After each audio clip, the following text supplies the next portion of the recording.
ہتھیار سے لیس ایک لشکر ہے جو کہ بدمست ہے دولت، منصب، عہدے، لالچ، حکومت میں، اور پھر وہ ان پہ حملہ کر رہے ہیں. اور اس قدر بربریت ہے کہ دنیا کی تاریخ 1300 ایئرز بیک، 1300 سال پہلے تقریباً یہ واقعہ رونما ہوا. آج تک میں نے بیان تیار کرتے ہوئے غیر مسلم مورخوں کو اور بڑے بڑے وہ لوگ جو اپنی تہذیب میں مشہور ہیں ان کو پڑھ کے دیکھا ہے، کوئی ایک بندہ بھی اس واقعے کے اندر وہ امپریس ہوئے بغیر رہ نہیں سکا. کچھ نہ کچھ اس نے ضرور کہا ہے، تبصرہ ضرور کیا ہے.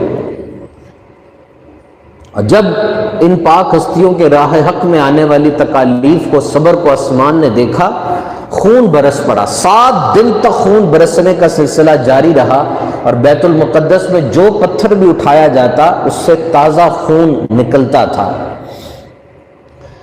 تو آزمائشیں، تکلیفیں جس کو بھی آئیں، کوئی ایسا نہیں ہوگا یہاں پہ جو کسی آزمائش، تکلیف، مصیبت، بیماری میں مبتلا نہ ہو. تو جب معیار طے کیا جاتا ہے، سٹینڈرڈ بنایا جاتا ہے، تو بڑا دیکھ کر، بڑا سوچ کر اور بہت اعلیٰ معیار کا بنایا جاتا ہے تاکہ اس سے کمپیریزن جو ہے وہ کرنا آسان ہو سکے. جس کو بھی تکلیف، پریشانی، مصیبت، بیماری آئے، لازمی کربلا والوں کے اس ابتلا کو یاد رکھے. میرے آقا علیہ الصلوۃ والسلام سے پوچھا گیا، یا رسول اللہ سب سے زیادہ آزمائشیں کن پر آئیں؟ فرمایا انبیاء پر. عرض کی گئی پھر کس پر آئی؟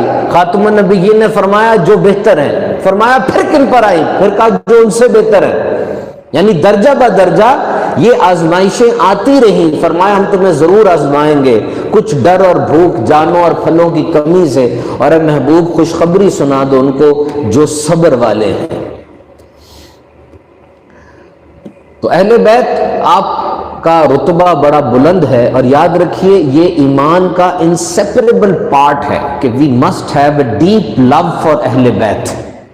اہل بیت کی زندگی کو پڑھنا، ان سے محبت رکھنا. حدیث پاک میرے سامنے ہے، فرمایا قیامت کے روز انسان اس وقت تک قدم نہیں ہٹائے گا جب تک یہ 4 باتوں سے متعلق سوالات نہ کر لیے جائیں.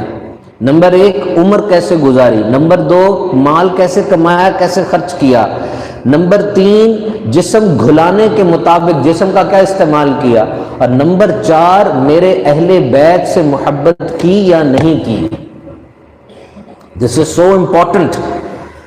تو فرمایا اہل بیت کی شان کشتی نوح جیسی ہے، جو اس پہ سوار ہو گیا نجات پا گیا، جو اس میں پیچھے رہ گیا وہ ہلاک ہو گیا. فرمایا میری شفاعت میری امت کے ہر اس شخص کے لیے جو میرے گھرانے سے محبت کرتا ہے. تو اہل بیت سے محبت ہمارے ایمان کا حصہ ہے. معزز سامعین کرام، جب نجران کے نصارہ آئے اور مدینے میں آئے یہ لوگ، اور دلائل نبوت ان پر واضح ہو گئے، میرے آقا علیہ الصلوۃ والسلام نے واضح فرما دیا، لیکن یہ اپنی ضد پر اڑے رہے، جھگڑا کرتے رہے. تو حق تعالیٰ نے آیات مباہلہ نازل فرمائی. مباہلہ means it's a contest, both will pray, اور جو غلط ہوگا اس کے اوپر آگ گرے گی اور وہ تباہ ہو جائے گا. حضرت عیسیٰ علیہ السلام کے بارے میں جھگڑا کرتے ہو، قرآن مجید میں آیا جب تمہارے پاس علم آ گیا، محبوب ان سے کہہ دو بلاؤ اپنے بیٹوں کو، ہم اپنے بیٹوں کو، تم اپنی عورتوں کو، ہم اپنی عورتوں کو، تم اپنی جانوں کو، ہم اپنی جانوں کو، اور جھوٹوں پہ خدا کی لعنت. جب یہ آیت نازل ہوئی، میرے آقا علیہ الصلوۃ والسلام مباہلہ کے لیے نکل پڑے. ادھر سے نصرانیوں کا گروہ آیا. اب یہ منظر دیکھیے ذرا کہ جب میرے آقا علیہ الصلوۃ والسلام کو قرآن مجید میں رب تعالیٰ حکم دے رہا ہے کہ ان سے کو بلاؤ اپنے بیٹوں کو، ہم اپنے بیٹوں کو، اپنی عورتوں کو، اپنی عورتوں کو، اور اپنی جانوں کو، ہم اپنی جانوں کو. تو میرے آقا علیہ الصلوۃ والسلام کی گود میں امام حسین ہیں، اور دائیں ہاتھ پہ امام حسن ہیں، اور ساتھ علی ہیں، اور پیچھے فاطمہ ہیں. اور میرے آقا نے فرمایا جب میں دعا کہوں تم آمین کہنا. ان کا بڑا پریسٹ تھا، وہ کہنے لگا اے جماعت نصارہ ہٹ جاؤ، ہٹ جاؤ، میں ایسے چہرے دیکھ رہا ہوں کہ انہوں نے دعا کی رب تعالیٰ پہاڑ کو ہٹا دے گا، تم تباہ و برباد ہو جاؤ گے، مباہلہ نہ کرنا. نصارہ نے جزیہ لینا قبول کر لیا. میرے آقا نے فرمایا نجران والوں پر عذاب قریب تھا، اگر یہ مباہلہ کرتے بندروں اور سوروں کی شکل میں تبدیل کر دیے جاتے، اور 1 سال میں سارے نصارہ دنیا سے ختم ہو جاتے. تو سوچو اور دیکھو، جب رب تعالیٰ نے فرمایا کہ بلاؤ اپنے بیٹوں کو، ہم اپنے بیٹوں کو، بلاؤ اپنی عورتوں کو، ہم اپنی عورتوں کو، تو سعد بن وقاص جنتی صحابی ہیں، فرماتے ہیں کہ پیارے آقا علیہ الصلوۃ والسلام مباہلہ کرنے کے لیے ان مقدس جانوں کے ساتھ جب نکلے تو میں نے پوچھا حضور یہ کون ہے؟ فرمایا یہ میرے اہل بیت ہیں۔ تو اہل بیت کی بڑی قدر و منزلت ہے۔ سلطان ابو لیث اپنا لشکر دیکھتا ہے اور رونے لگتا ہے۔ کسی نے پوچھا تو روتا کیوں ہے؟ کہا میرا اتنا بڑا لشکر ہے، کاش میں کربلا والے دن ہوتا اور اپنے اس لشکر کے ساتھ امام حسین رضی اللہ تعالیٰ عنہ کی زیارت کرتا اور اس مارکے میں شریک ہوتا۔ رونے لگا۔ اس رات کو خواب میں پیارے آقا علیہ الصلوۃ والسلام کی آمد ہوئی اس شہر کے کسی بزرگ کے خواب میں، اور فرمانے لگے جاؤ سلطان ابو لیث کو جا کر کہہ دو کہ تیری اچھی نیت ہم تک پہنچ چکی ہے، ہم نے تجھے اور تیری آل کو جنت عطا فرما دی ہے۔ یہ مقام ہے اہل بیت کا۔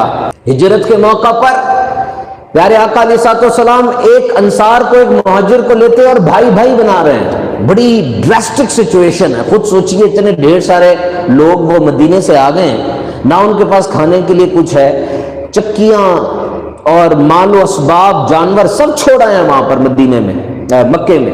اب مدینے میں آ گئے، مکے سے اتنے ڈھیر سارے لوگ، ان کے پاس نہ پہننے کے لیے پراپر کپڑے ہیں، نہ کھانا ہے، نہ گھر ہے، کوئی ایسی ایمینٹیز نہیں ہے۔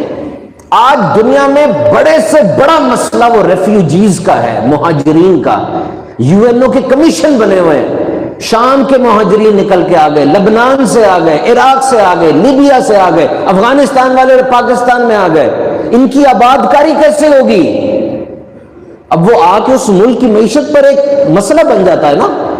تو مکے سے جب یہ لوگ نکلے، کوئی رات کے اندھیرے میں نکل رہا ہے، میرے آقا صلی اللہ علیہ وسلم کی آمد باسعادت سے پہلے بہت سے صحابی آ چکے تھے۔ وہاں میرے حضور نے کیا کیا؟ ایک انصار کو کھڑا کیا، ایک مہاجر کو کھڑا کیا، دونوں کو بھائی بھائی بنا دیا۔ شام تک سارا مسئلہ مہاجرین کا حل ہو گیا، سارے پیئرز بن گئے، مہاجر انصار بن گئے ایک دوسرے کے ساتھ۔ حضرت علی رہ گئے۔ مولا کائنات کی باری آئی تو میرے آقا نے فرمایا علی دنیا اور آخرت میں تم میرے بھائی ہو، علی مجھ سے ہے، میں علی سے ہوں۔ کیا شان ہے مولا کائنات کی، اور کتنی بڑی ایک بات ہے مولا کائنات کی کہ فرمایا مجھے رب نے فرمایا کہ میں علی کا نکاح فاطمہ سے کر دوں، اور فاطمہ بی بی خاتون جنت رضی اللہ تعالیٰ عنہا آپ کی شان ہے، خاتم النبیین، اللہ کے پیارے آخری نبی نے فرمایا فاطمہ میرے جسم کی ایک بوٹی ہے۔